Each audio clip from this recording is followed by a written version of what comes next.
இந்த வீடியோவில் Laplace transform of cos power போட்டி என்ன அப்படிங்கிறத நம்ம கண்டுபிடிப்போம். ஸோ இதுக்கு லேப்லஸ் ட்ரான்ஸ்ஃபார்ம் அப்ளை பண்ணுறதுக்கு முன்னாடி இந்த ட்ரிக்னோமெட்ரி ஃபங்க்ஷன் யூஸ் பண்ணி ஸோ இந்த கொடுத்துக்கிற காஸ் ஃபங்க்ஷனை லேப்லாஸ் ட்ரான்ஸ்ஃபார்ம் ஆப்ரேட் பண்ணுற தகுந்த மாதிரி ஒரு ஃபங்க்ஷனாக நம்ம அதை மாற்றிக்கலாம். ஸோ அதுக்கு என்ன பண்ண போகிறோம்னா, ஸோ காஸ் பவர் 4t இருக்குது.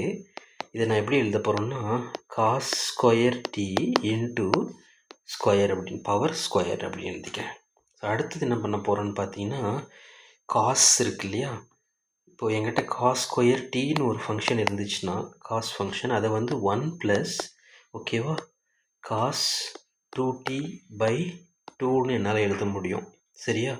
ஸோ இது மாதிரி எழுதிக்கிறேன். அடுத்தது என்ன பண்ணுறான்னா, இந்த ரைட் ஹேண்ட் சைடில் ஒரு ஃபங்க்ஷன் இருக்கு இல்லையா, அதை நம்ம வந்து இப்போ என்ன பண்ண முடியும், அப்போது இங்கே ஸ்கொயர் போட்டோம்னா என்ன ஆகும், இங்கேயும் ஸ்கொயர் ஆயிரும். ரைட், அங்கேயும் ஸ்கொயர் ஆயிடும். ஸோ இப்போ இந்த ஃபங்க்ஷன் எடுத்து நம்ம லேப்லாஸ் வந்து அப்ளை பண்ணுவோம். சரியா? இந்த ஃபங்க்ஷன் மேலே நம்மளால் லேப்லாஸ் ட்ரான்ஸ்ஃபார்ம் வந்து அப்ளை பண்ண முடியும். இல்லைனா இதை ஃபர்தர் நம்ம வந்து சிம்ப்ளிஃபை பண்ணணும். எப்படி பண்ணுறதுன்னு பார்ப்போம். ஸோ அதுக்கு நம்ம என்ன பண்ண போகிறோம்னா, இந்த காஸ் 1a + b² மாதிரி இருக்கு இல்லையா, அதை நம்ம வந்து முதல்ல ஃபர்தர் சிம்ப்ளிஃபை பண்ணிக்கலாம். எப்படி பண்ணுறது, 1/4 இப்போது இது பவர் போட்டோன்னா 1/4 நான் காமனாக எடுத்துக்கிறேன். அடுத்தது என்ன இருக்கும், ஸோ 1 ரைட் காஸ் 2t² இருக்கும். இதை வந்து நான் என்ன பண்ண போகிறேன்னா, எக்ஸ்பேண்ட் பண்ணிவிட்டு எழுத போகிறேன். 1/4 times 1 + 2 cos 2t plus cos square 2t அப்படின்னு எழுதிக்க போகிறேன். Cos square 2t. ஸோ இந்த மாதிரி இதை எழுதும்போது என்ன ஆகுது, ஃபர்தராக பார்த்தீங்கன்னா இதில் மறுபடியும் ஸ்கொயர் டேர்ம் வந்துச்சு. அதை நம்ம மறுபடியும் எக்ஸ்பேண்ட் பண்ணி எழுத முடியும். சரியா? இந்த ஸ்கொயர் டேர்மை. ஸோ அதுக்கு என்ன பண்ண போகிறோம், 1/4ன்னு எழுதிக்கலாம். 1 + 2 cos 2tன்னு இருக்குது. அடுத்தது ப்ளஸ் இங்கே வந்து காஸ் ஸ்கொயர் 2tன்னு இருக்குது. Right, cos square 2t. So cos square theta அப்படின்னு இருந்துச்சுன்னா நம்ம எப்படி எழுதுவோம், 1 + இதை நான் ஸ்கொயர் ப்ராக்கெட்டில் எழுதிக்கிறேன். ஏன்னா எனக்கு அங்கே ஒரு ஃபங்க்ஷன் வருது. அதை வந்து என்ன பண்ண போகிறேன்னா 1 + ஓகேவா காஸ், இப்போது இங்கே 2t இருக்குது. இதை காஸ் ஸ்கொயர் இதை வந்து எப்படி எழுதுறதுன்னு பார்த்தீங்கன்னா, காஸ் ஆஃப், இப்போ வந்து இது எப்படி எழுதுறோம் அப்படின்னு பார்த்தீங்கன்னா, cos square theta is equal to 1 + cos 2θ/2. அந்த ஃபார்முலா நம்ம இதை எழுத போகிறோம். ஸோ அப்போ இங்கே வரும்னா 4t/2 அப்படின்னு வந்துடும். சரியா? ஸோ இப்படி தான் நம்ம இதை எழுதுகிறோம். ஓகே, ஸோ இதை வந்து இப்போ ஸ்கொயர் பண்ணிக்கலாம். ஓகே, ஸோ அடுத்தது என்ன பண்ண போகிறோம், இதை மறுபடியும் மல்டிப்ளை பண்ணி சிம்ப்ளிஃபை பண்ணிக்கலாம். சரியா? மல்டிப்ளை பண்ணி சிம்ப்ளிஃபை பண்ண போகிறோம். எப்படி பண்ண போகிறோம், இதில் இருக்கிற 2 இருக்குது. ஸோ 2 வெளியே எடுத்தோன்னா மேலே எல்லாம் 2 மல்டிப்ளை ஆகும். சரியா? அதுக்கு தகுந்த மாதிரி அதை நம்ம வெளியில் எடுப்போம். ஸோ இப்போது 2 இங்கே இந்த 2வை வந்து நம்ம வெளியில் எடுத்துக்கலாம். அப்போ என்ன ஆகும், 1/8ன்னு வந்துடுமா. அடுத்தது இங்கே 2 வெளியே எடுத்தால் இங்கே மேலே மல்டிப்ளை ஆகும். ஃபஸ்ட்டு 2 ப்ளஸ் இங்கே வந்து 4 காஸ் 2tன்னு வந்துடும், ப்ளஸ் 1 ப்ளஸ் காஸ் 4tன்னு வந்துடும். ஓகேவா? ஸோ இதுதான் இப்போது நம்மளுக்கு இருக்கிற ஃபங்க்ஷன்.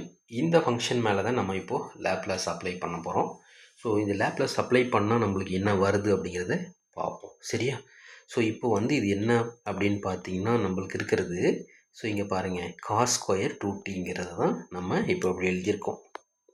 காஸ் ஸ்கொயர் 2tன்னு இருந்துச்சுன்னா நான் இப்படி எழுதியிருக்கேன் மாற்றி. எதனால் இப்படி எழுதுகிறேன் அப்படின்னு பார்த்தீங்கன்னா, ட்ரிக்னாமெட்ரி ஃபங்க்ஷனை யூஸ் பண்ணி நான் இப்படி மாற்றிருக்கேன். ஸோ இப்போ என்ன பண்ண போகிறோன்னா, Laplace transform of cos square 2tன்னு எழுதுகிறேன். அப்போ ரைட் சைடில் நான் லேப்லாஸ் எடுக்கணும். ஸோ 1/8 ஓகேவா of Laplace transform of 2 plus 4 Laplace transform of cos 2t plus Laplace transform of 1 plus Laplace transform of cos 4t. Okay, so இதுதான் வந்து நம்மளுக்கு இப்போ இருக்கிற ஃபங்க்ஷன்ஸ். ஓகேவா? ஸோ இந்த ஃபங்க்ஷனை நம்ம இப்போது லேப்லாஸ் அப்ளை பண்ணதுக்கப்புறம் என்னென்ன எப்படி மாறுதுங்கிறத பார்ப்போம். சரியா? ஓகே, ஸோ அடுத்தது நம்ம என்ன பண்ண போகிறோம் அப்படின்னு பார்த்தீங்கன்னா, இது வந்து நம்ம இந்த டேர்ம்ஸ் இந்த ரெண்டுத்தையும் கூட்டிக்கலாம். அதனால் சிம்பிளாக ஒரே ஃபங்க்ஷனாக கூட எழுதிக்கலாம். ஸோ அதை எழுதிடுவோம், எரேஸ் பண்ணிடுவோம் இதை ஃபஸ்ட்டு. ஸோ அதுக்கு என்ன பண்ண போகிறோன்னா, ஐ வில் எரேஸ். ஸோ இங்கே ஒரு 2 இருக்குது இல்லையா, இந்த 2வையும்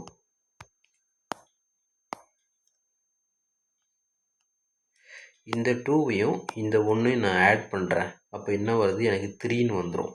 சரியா? அப்போ நான் வந்து இங்கே டைரெக்டாகவே 3ன்னு எழுதிக்கிறேன். அதுக்கு பதிலாக இதை கேன்சல் பண்ணிடுறேன். இந்த பக்கம் இருக்கிற லேப்லாஸ் ட்ரான்ஸ்ஃபார்மை கேன்சல் பண்ணிவிட்டு, ஸோ அடுத்தது நான் டைரெக்டாக லேப்லாஸ் ட்ரான்ஸ்ஃபார்ம் ஆஃப் என்ன எழுதுறேன்னு பார்த்தீங்கன்னா காஸ் 4t எழுதிக்கிறேன். சரியா? ஸோ அப்போ என்ன வரும் எனக்கு அப்படின்னு பார்த்தீங்கன்னா, இந்த இப்போ காஸ் லேப்லாஸ் அப்ளை பண்ணும்போது, ட்ரான்ஸ்ஃபார்ம் அப்ளை பண்ணும்போது, ஸோ எனக்கு என்ன கிடைக்கும், இந்த 3 வெளியே எடுத்துட்டேன்னா, ஸோ 3 டைம்ஸ் 1/sன்னு வரும் இல்லையா, 3 டைம்ஸ் 1/s. அடுத்தது 4 டைம்ஸ் இங்கே வந்து காஸ் 2tன்னு இருக்குது, காஸ் 8ங்கிற மாதிரி இருக்குது. அப்போது ஸோ இந்த இடத்துல என்ன வரும்னு பார்த்தீங்கன்னா, a ஸ்கொயர், ரைட்? ஸோ அதாவது 2/s ஸ்கொயர் ப்ளஸ் 2 ஸ்கொயர்னு வரும். அடுத்தது பார்த்திங்கன்னா காஸ் தான் அடுத்ததும். ஸோ காஸ் வந்து 4/s ஸ்கொயர் ப்ளஸ் 4 ஸ்கொயர்னு வந்துடும். ஸோ இது வந்து ப்ராக்கெட்டில் இருக்குது. சரி, அடுத்தது இதை எப்படி சிம்பிளிஃபை பண்ண போகிறோன்னு பாருங்கள்.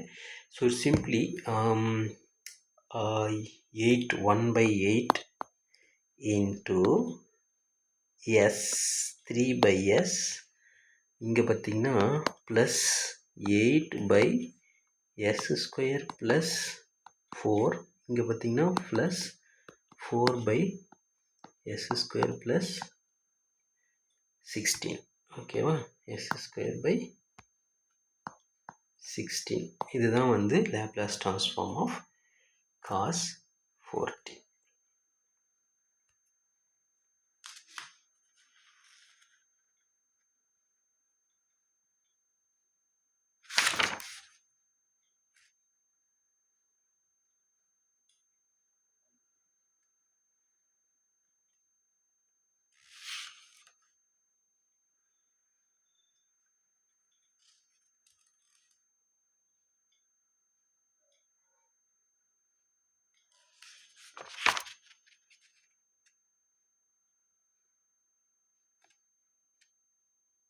ஸோ இங்கே ஆக்சுவலாக பார்த்திங்கன்னா ஒரு சின்ன சேஞ்சு. இது வந்து காஸ் பவர் 4 தான் இல்லையா?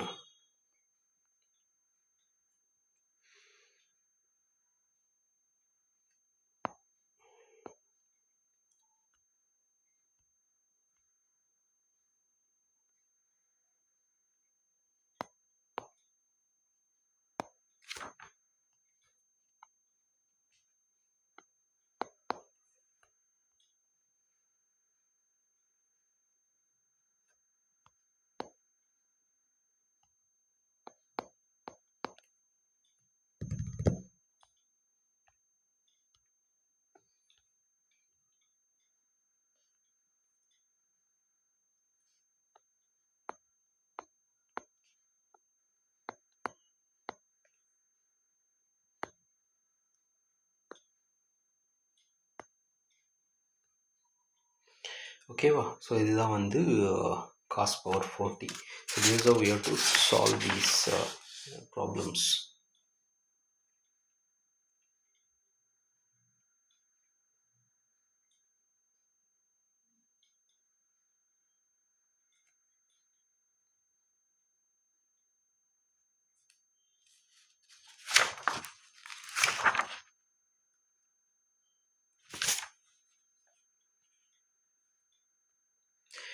இங்கே ஒரு சின்ன கரெக்ஷன். இது ஆக்சுவலாக ஏ பை இல்லை, S by S square plus S square plus என்னது பார்த்தீங்கன்னா S by S square plus 4 square அப்படின்னு வரும், ரைட்? அதனால் இது வந்து நம்ம எஸ்ன்னு எழுதிக்கலாம், சரியா? இது வந்து எஸ்ஸு, இதுவுமே s. Okay, s by S square, சரியா? ஸோ இப்போ இது வந்து correct. S square plus 4 s by S square plus 16. So formula வந்து s by S square plus a square, அதாவது காஸ் வந்துச்சுன்னா. ஸோ அப்போ இதுதான் வந்து நம்மளுக்கு ஆன்சர்.